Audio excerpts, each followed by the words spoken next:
ببین دستگاه معادله رو در نظر بگیر. این دستگاه ورودی داره و یک خروجی خواهد داشت.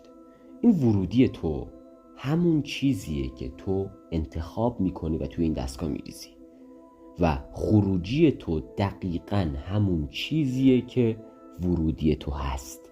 یعنی خروجی تو از ورودی تو منشأ میگیره. تو اگه یه سیب زمینی بندازی تو دستگاه، از خروجی تو سیب زمینی در میاد.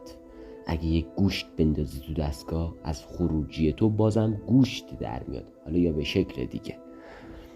پس این دستگاه یک ورودی داره و یک خروجی داره و زندگی تو دقیقاً همین دستگاهه. اگه از خروجی زندگی تو چیز خوبی در نمیاد، معنیش این نیست که دستگاه خرابه، معنیش اینه که ورودی تو خرابه. ورودی تو خرابه.